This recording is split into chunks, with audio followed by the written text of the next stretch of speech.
High, আমি doctor Biplabendu Talukdar, transfusion medicine specialist, department of immunohematology and blood transfusion medicine, Kolkata medical college.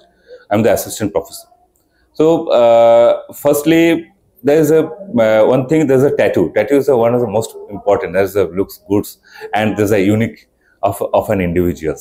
এই আগে যে tattoo নিয়ে মিথ ছিল যে ট্যাটু করলে সে সত্যি ব্লাড দিতে পারবে না এবং ট্যাটু করলে যে chances of the HIV hepatitis C হওয়ার সম্ভাবনা থাকে, is basically this is true one. কারণ previously the single donor single needle can use this for the multiple person.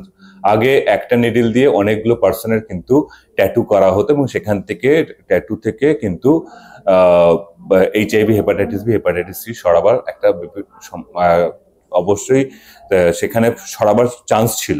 কিন্তু রিসেন্টলি আস্তে আস্তে সেই ব্যাপারে কনসাস হয়েছি এবং যে ট্যাটু সেন্টারগুলো আছে তারা কিন্তু সিঙ্গেল নিডল ইউজ করে এবং সিঙ্গেল নিডল ইউজ করার জন্য কিন্তু তাদের chances of the infection from the needle is very less. অর্থাৎ সেখান থেকে কিন্তু চান্স খুব কম.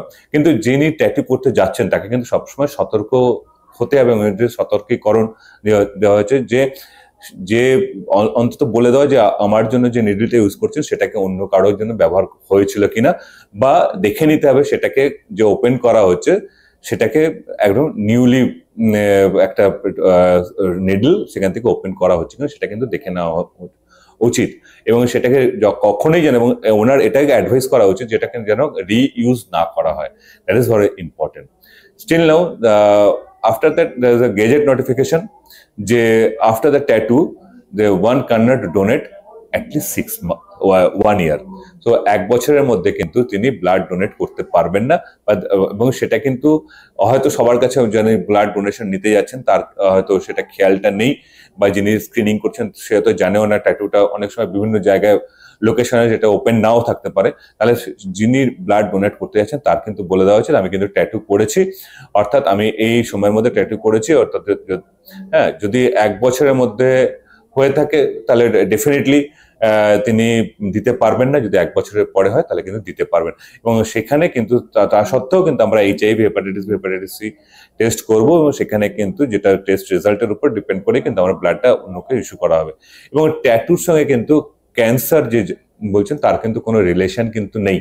এখনো পর্যন্ত ট্যাটু এবং ক্যান্সারের কোনো রিলেশন পাওয়া যায়নি. কারণ দুটোই হচ্ছে নিডল ইউজ করা হচ্ছে. তাহলে তো ইঞ্জেকশন যারা বারবার ইঞ্জেকশন নেয়, ধরুন আমরা অনেক সময় খেলাধুলা করতে গেলে এইচআইভি আপনার সাপোজ টিটনাস টক্সাইড ইঞ্জেকশন নিতে হয়, ভ্যাকসিন নিতে হয়, তাহলে সেখান থেকেও কিন্তু তাহলে ক্যান্সার হওয়ার সম্ভাবনা থাকতো. অর্থাৎ এই ট্যাটু থেকে যে ক্যান্সার হয় সেটা একদম ঠিক কথা নয়.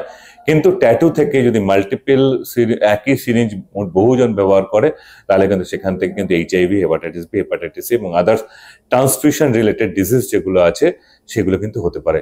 অর্থাৎ beware, be careful. when tattoo করবেন তখন কিন্তু অবশ্যই জেনে নেবেন যে আপনারটা সেই যে নিডলটা ইউজ করা হচ্ছে সেটা প্রিভিয়াসলি ইউজ করা হয়েছিল কিনা, বা এটাও আপনি যিনি ট্যাটু করছেন তাকে সতর্কীকরণ করবেন যে আমার নিডলটা যেন অন্য কাউকে ইউজ না করা হয়. Thank you.